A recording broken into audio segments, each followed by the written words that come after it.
vamos ahora a darle la bienvenida a dos grandes compañeros que fíjese, hoy la mesa de análisis va a estar de agasajo porque tenemos a un jurista experto y a un periodista experto.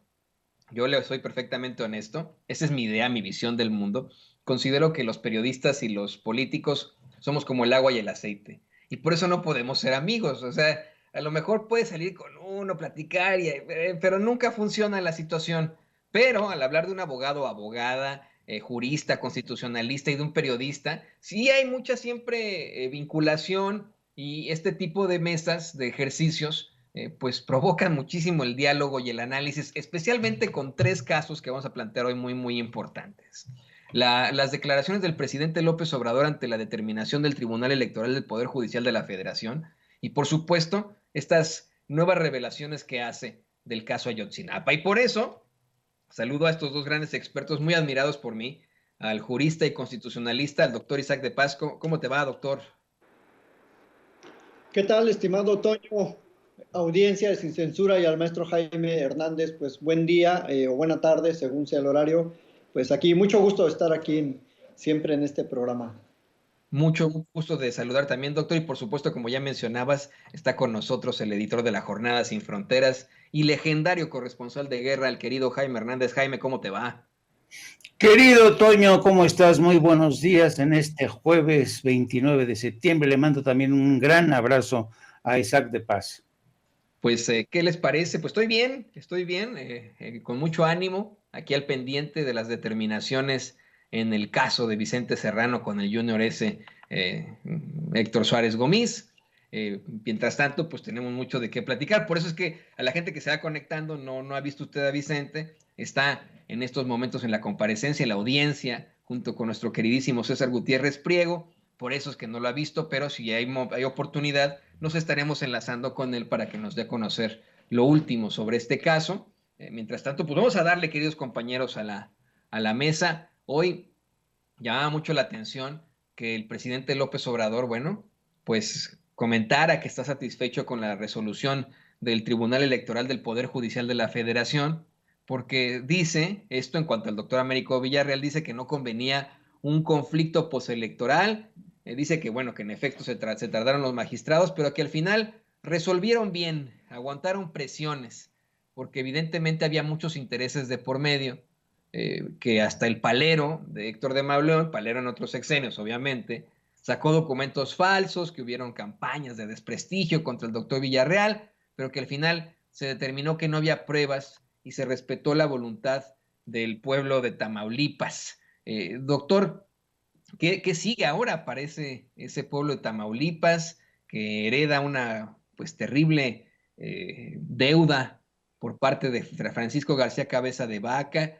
¿Qué significa esta determinación del Tribunal Electoral del Poder Judicial de la Federación? Danos tu opinión, querido doctor Isaac de Paz. Bueno, Toño, primero, aunque a veces suene como un descontento contra las autoridades judiciales, la verdad es que en diversos casos también el Poder Judicial de la Federación, el Tribunal Electoral, suele ser objetivo, suele ser contundente. Y aquí la verdad es que no había caso, o sea, el planteamiento jurídico para toda la gente que nos sigue, que pues quiere enterarse un poco más, era que la elección tenía vicios de nulidad por distintas razones, porque participaron supuestamente personas del Servicio Público de Tamaulipas, porque supuestamente participaron personas con financiamiento ilícito, posiblemente hasta del narco, y querían en estas últimas semanas contaminar el debate jurídico con el siempre debate mediático, exhibiendo fotografías, exhibiendo notas periodísticas, y ya sabemos que toda esta jauría de medios corporativos que le hacen eco a esas cuestiones, seguramente muy bien incentivados con dinero, pretendían hacerle creer al tribunal o aportar datos de que el gobernador electo pues tenía una cercanía con el narco. Entonces, ya se desmintió totalmente de parte de todos los actores ahí involucrados. El embajador desmintió totalmente esas, pues esas fake news de Chamauleón, o no sé de quién más. Y jurídicamente el tribunal dijo, no hay posibilidades de nulidad. La diferencia entre el ganador y el perdedor es estrecha, sí, pero no da para una nulidad. La diferencia de votos era del 6%, que se traducen como en alrededor de, creo que de unos 80,000 votos. O sea, no hay mucho de dónde de impugnar o de dónde agarrar.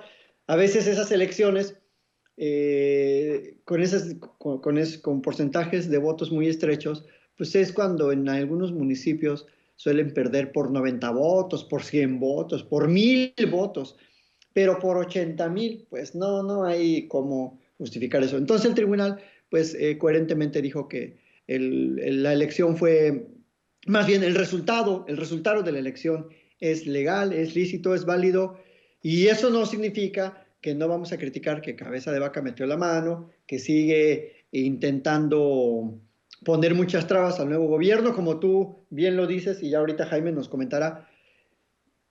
Tamaulipas es un estado que ha sido gobernado pues por sátrapas, o sea, cuando menos tienen un proceso penal y cuando más pues están hasta en el extranjero, sus exgobernadores ya sujetos a proceso, y creo que eso es muy lamentable de un estado que puede aportar mucho a la federación, que merece ser gobernado por gente de bien como es el doctor Villarreal. Así que pues yo aquí dejaría de entrar ese primer comentario. Sí son retos muy, muy difíciles, ¿no? Y ahorita quizás podemos entrar más en detalle de esos retos que tiene Américo.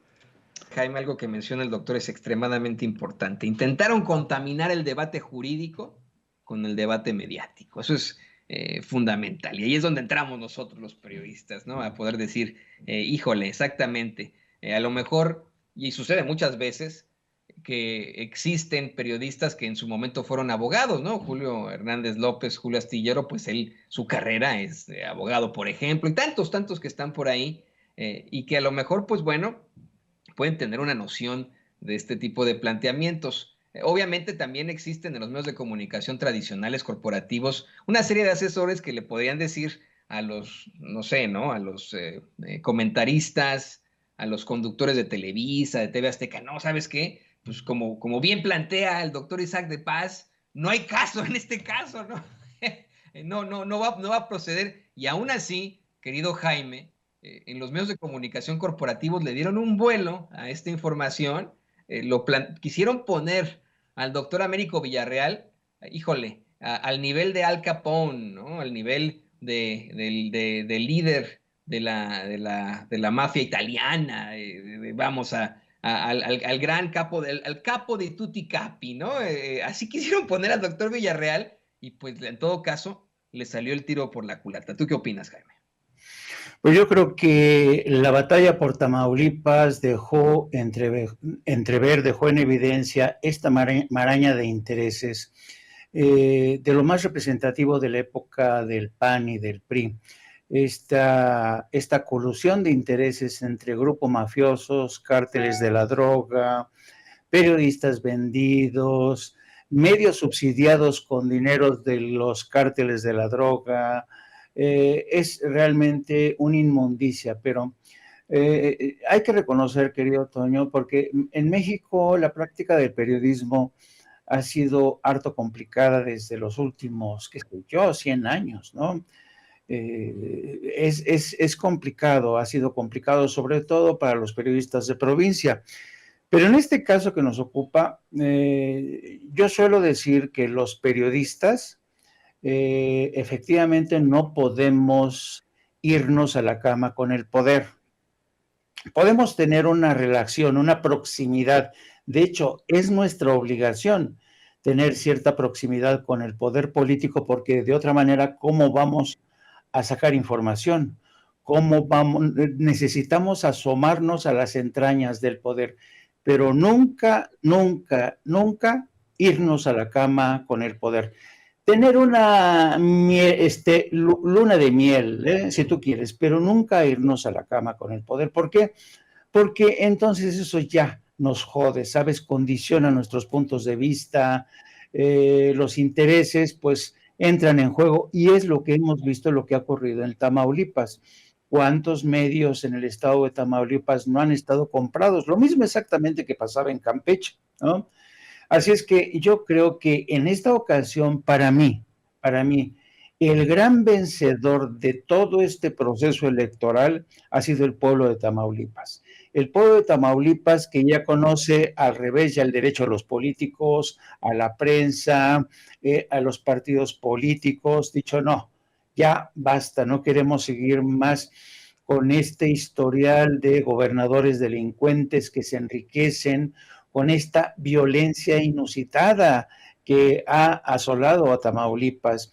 Y yo creo que el pueblo es realmente aquí el gran protagonista. Por eso yo creo que el Tribunal Electoral del Poder Judicial de la Federación no tuvo más remedio. Sí es cierto que recibió muchas presiones, pero imagínate, Toño, imagínate, Isaac, que el tribunal hubiera dado un fallo distinto. Yo, bueno, ni quiero pensar cómo hubiera reaccionado el pueblo de Tamaulipas, a quien le costó sacarse de encima a estos ladrones de 7 suelas, a estos criminales.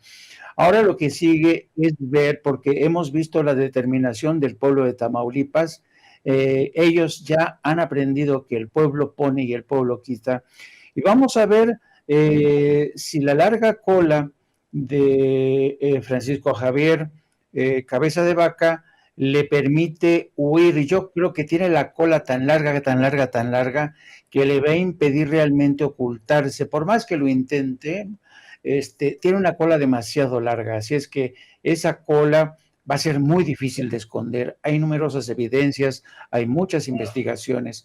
Así es que yo creo que el gran vencedor de este proceso, al que tuvo que plegarse el tribunal, ha sido el pueblo de Tamaulipas. Y yo creo que son de estas lecciones en democracia que deben celebrarse, ¿sabes?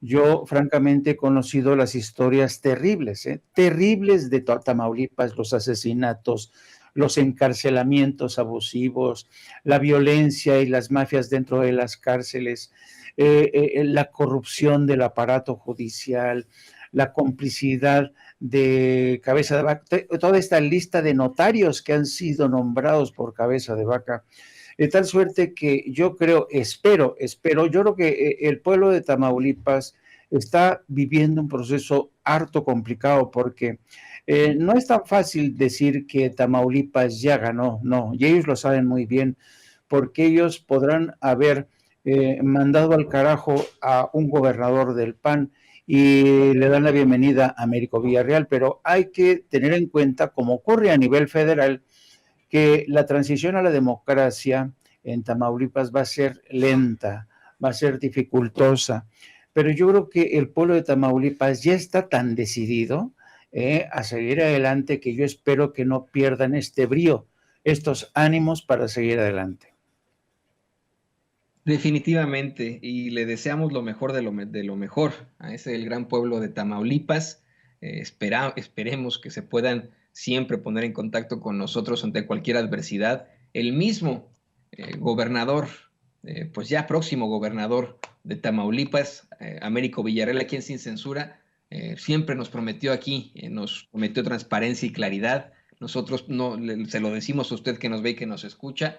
No hay carta blanca, no hay cheque en blanco aquí en Sin Censura, ni usted tampoco debe tenerlo. Vamos a cuestionar en caso de que sea necesario y vamos a exigir que las cosas vayan muy bien ahí en Tamaulipas. Tamaulipas se lo merece, ese gran pueblo de Tamaulipas se merece que sea el fin de esa larga noche priista y panista, que este sábado llegue ese fin de esa larga noche, pero pues vendrán las repercusiones, vendrán todavía muchas situaciones terribles que dejó el gobierno del panista Francisco García Cabeza de Vaca. El siguiente tema que me parece es fundamental.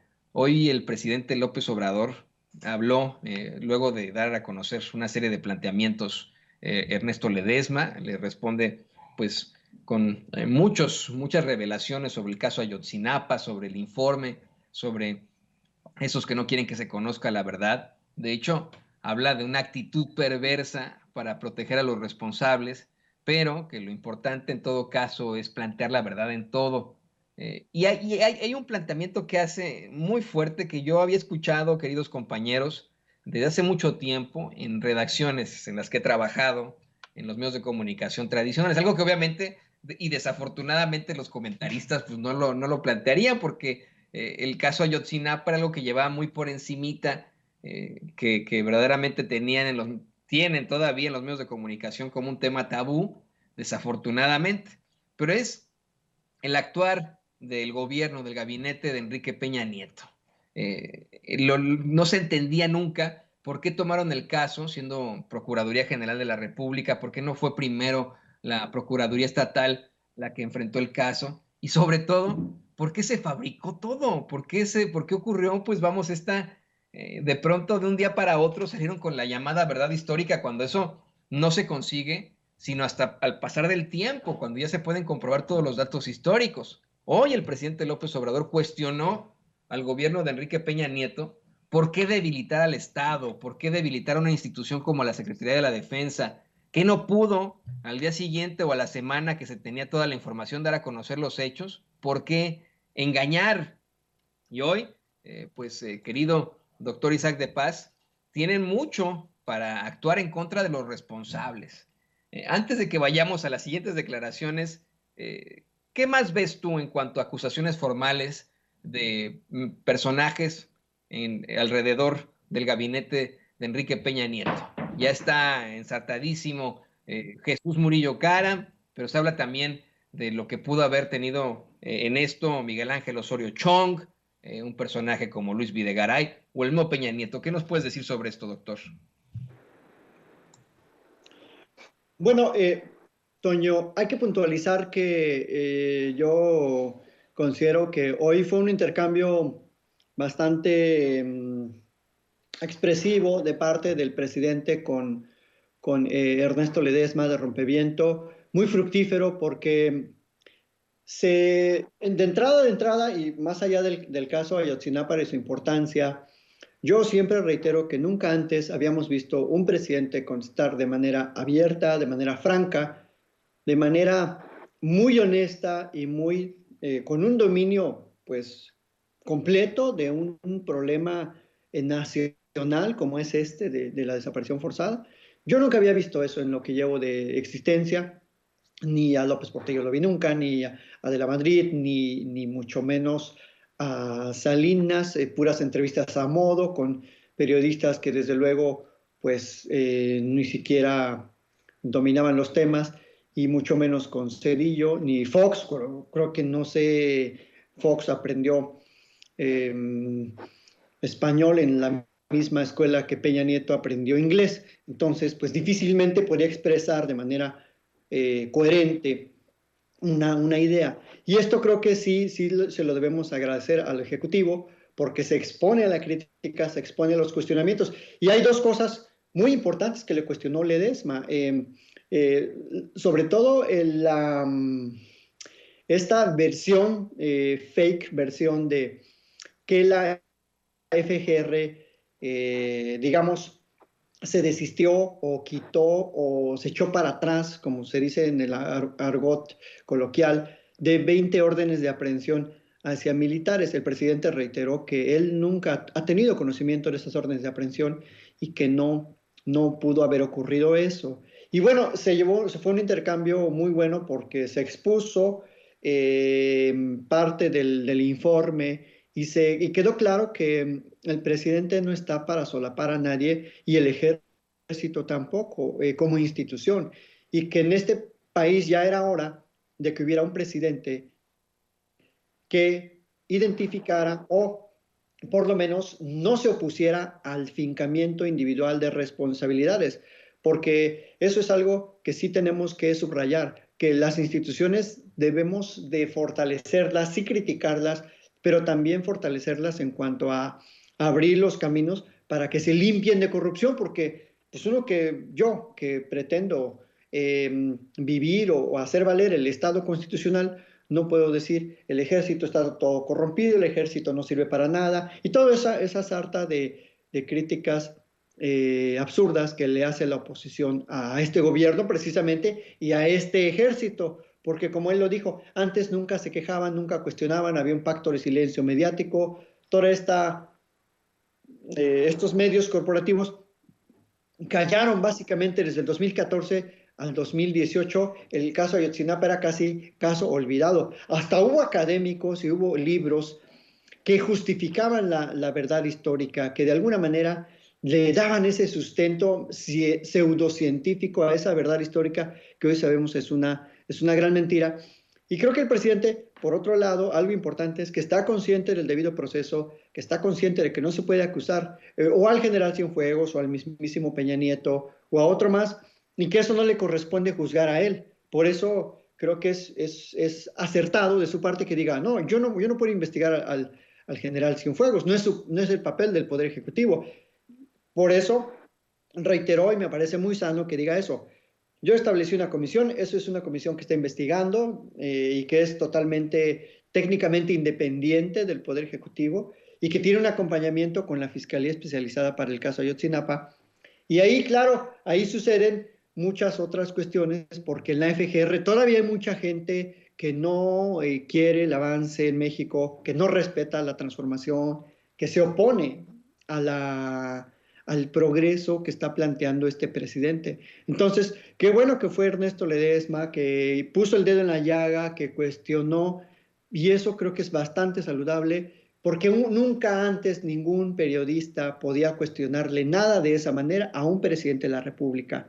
Y creo que si no hubiese sido por esa decisión política de reabrir el caso, de encauzarlo hacia donde nos tenga que llevar, que posiblemente va a ser muy difícil lograr plenamente la justicia, bueno, pues es el resultado que tenemos después de 4 años, de entre 14 y 18, que ese caso fue contaminado, fue manipulado desde las más altas esferas, desde la PGR entonces, y pues bueno, se está reconstruyendo el caso con los vestigios que se pueden encontrar hablando de investigación. Entonces no es fácil, o sea, tan solo ver las sábanas de llamadas de los registros, los millones de registros que hubo que analizar para llegar a ciertas conclusiones, eso nunca se había hecho y además pericialmente y documentalmente es una labor titánica. Yo admiro mucho el trabajo de Alejandro Encinas, de la Fiscalía Especializada, la persistencia de las familias, de las sobrevivientes, porque no es nada fácil. La gente dice, ay, ¿por qué no se resuelve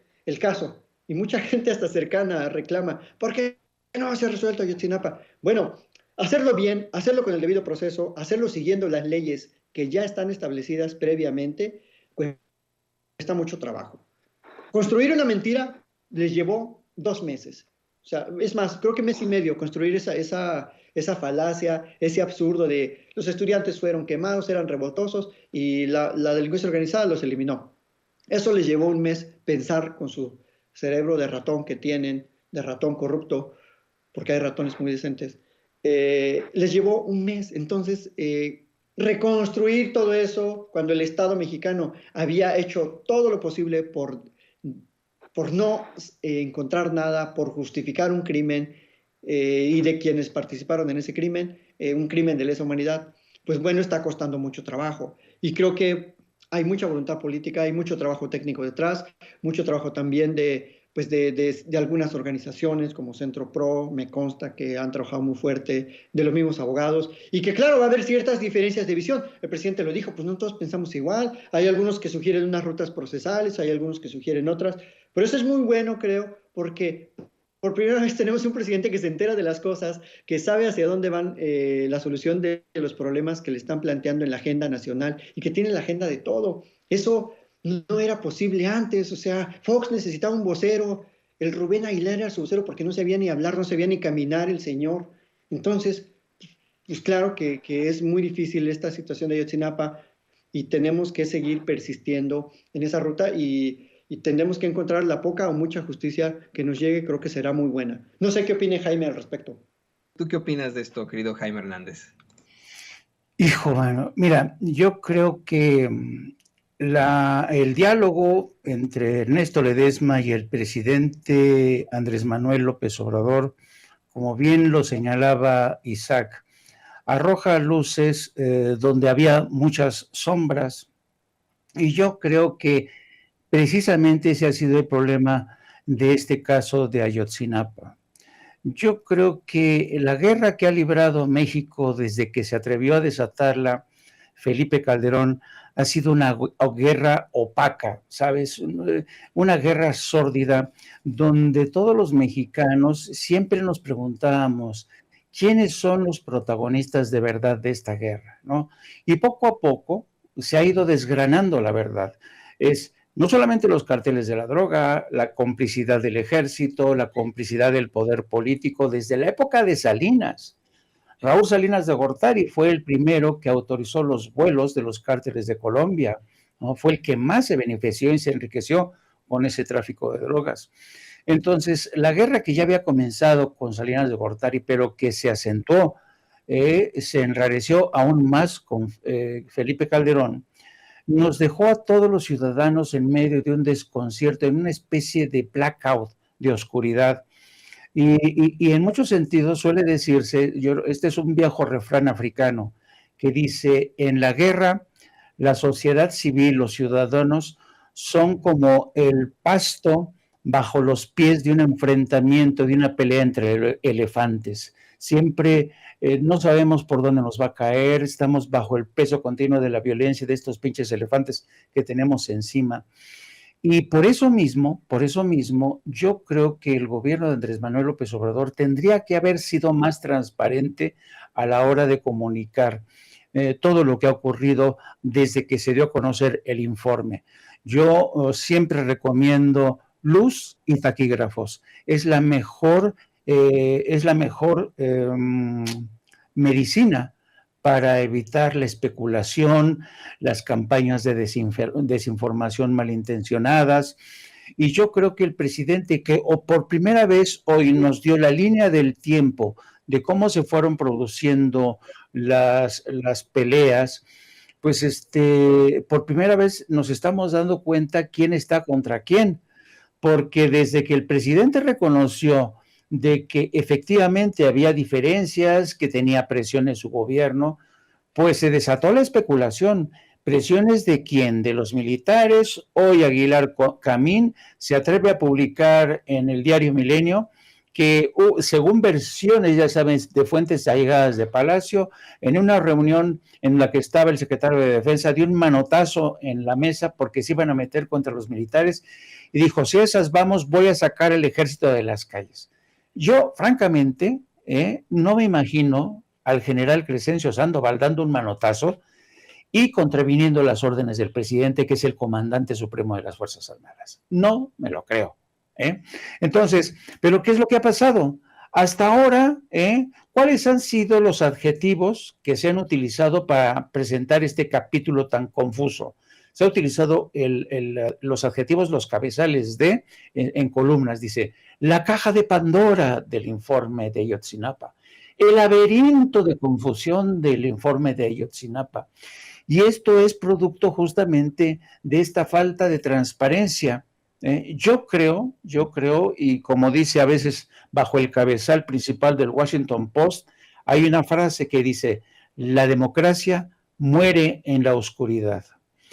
Y mientras este gobierno no aprenda, el presidente ya lo ha dicho, él cree que es importante que este pueblo, el mexicano, sepa de primera mano qué es lo que está ocurriendo de verdad, porque si no, le va a dejar amplio terreno a los especuladores, a quienes creen generar confusión, hablar de, no, es que los militares ya están desobedeciendo al presidente, se le echaron encima Carlitos Loret de Mola en la columna, creo que de ayer o antier, los militares doblegaron al presidente, sáscales, ¿no?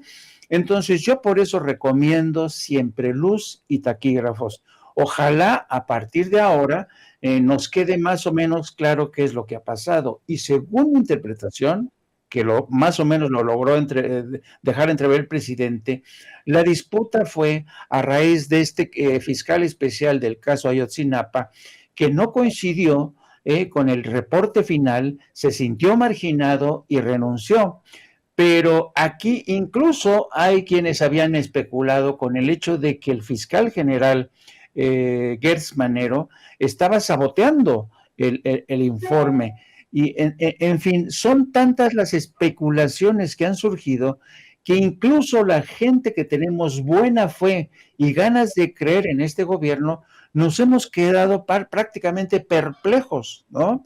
Entonces ya no sabes por dónde están las cosas hasta que ahora el presidente nos hizo el favor de más o menos aclararlas. Entonces, yo recomiendo, insisto, Toño, luz y taquígrafos. Es en estos momentos en que seguimos, parece mentira, es como si todavía no hubiera acabado esta guerra. Seguimos entrampados por estas medias verdades, rumores que surgen desde Palacio, desde fuentes confidenciales, y qué mejor que aprovechar la mañanera para que el propio presidente aclare esto, porque si no, yo creo que el nombre del operativo, y lo hemos visto desde las últimas semanas, de la oposición y los medios corporativos, con honrosas excepciones, es hacerle el caldo gordo a la confusión. Vamos a confundir a la gente, vamos a utilizar a los columnistas, en medio de esta confusión, capaz y que nos creen que Américo Villarreal está aliado con los narcos, en medio de esta confusión, capaz y que vamos a vender la moto de que el ejército está doblegando al presidente. Vamos a aprovechar este desconcierto.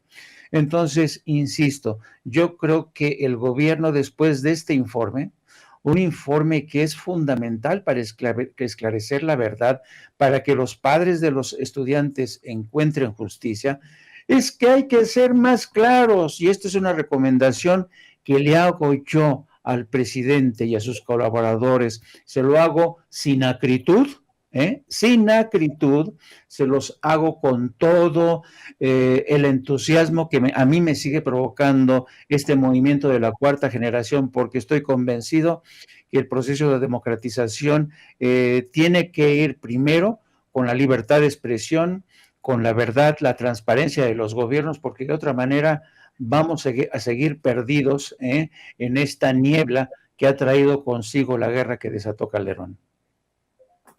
De hecho, hoy mismo el presidente López Obrador lo planteaba, decía cómo es que no hay ningún tipo de presión hacia él por parte de las Fuerzas Armadas, por parte del Ejército. Y a mí me parece, como bien mencionan ustedes dos compañeros, que definitivamente hay una situación completamente distinta a lo que ocurría en otros momentos. O sea, comparar, por ejemplo, a Jesús Murillo Caram y su verdad histórica con lo que se está dando a conocer ahora con Alejandro Encinas y con el mismo presidente López Obrador es abismal.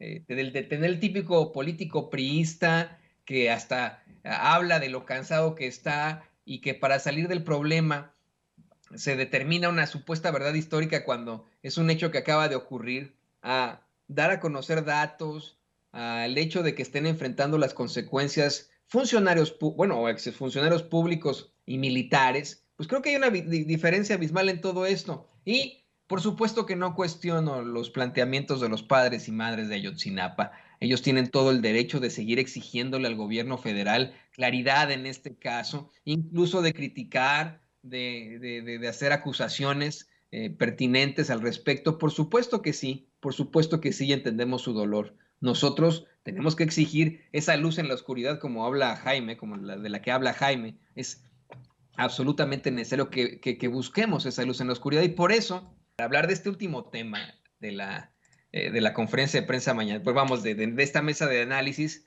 de un tema que se da en la conferencia de prensa mañana, era una revelación que hace el presidente López Obrador. El presidente mencionó que se le cuestiona mucho por qué no enfrenta las consecuencias del caso Ayotzinapa Enrique Peña Nieto.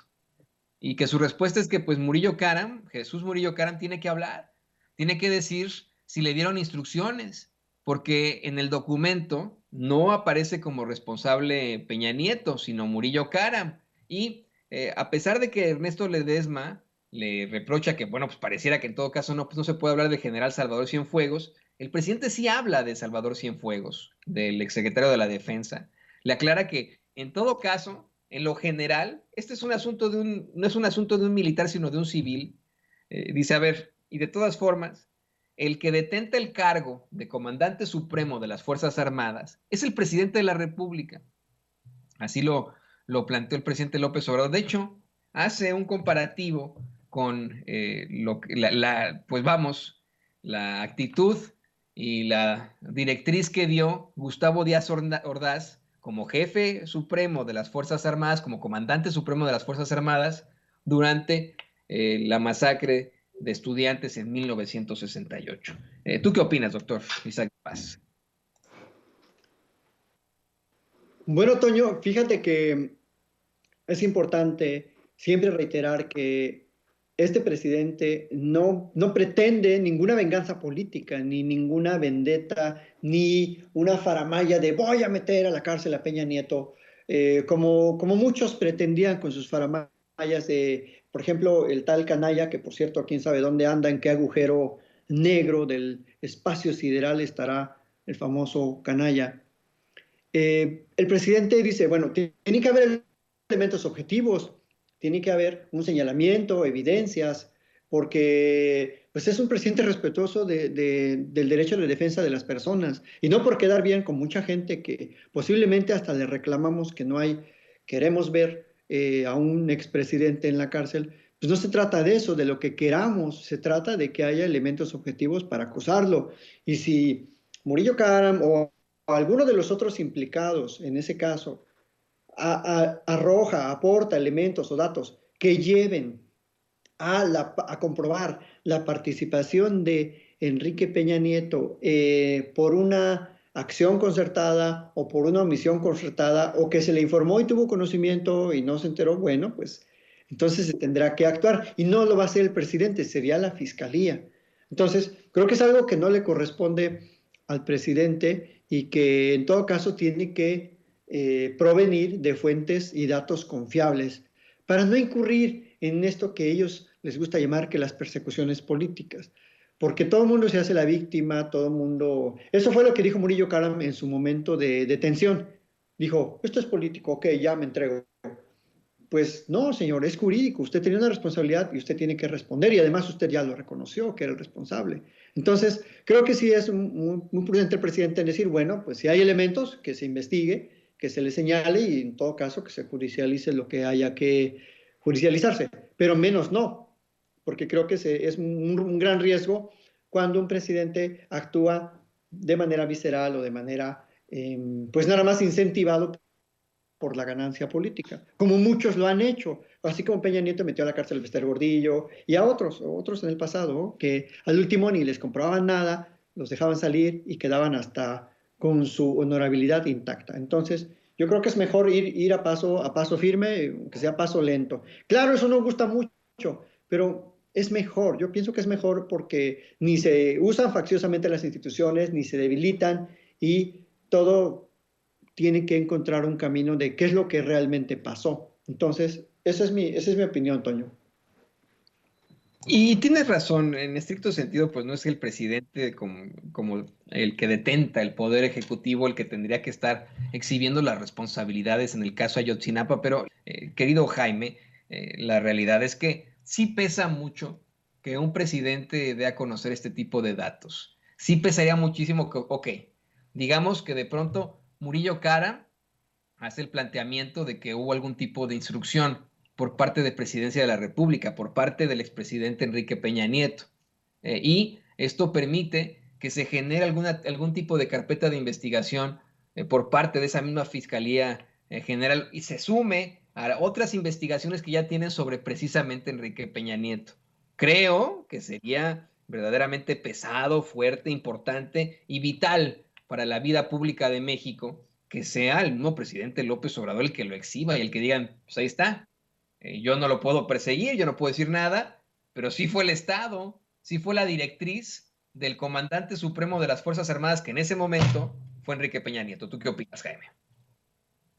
Hijo, mano, no sé. Fíjate que cuando llegamos a la parte, porque es un capítulo aparte, el de Murillo Karam, fíjate que yo no sé si ustedes han visto esta película magistral del Padrino, que por cierto fue seleccionada para estar hoy Es una de las pocas películas que se conservan en el Congreso, en la Biblioteca del Congreso de Estados Unidos, ¿no? ¿Por qué? Porque realmente, aunque con personajes ficticios, El Padrino relata esta colusión de los mafiosos con el poder político, con la policía, ¿no?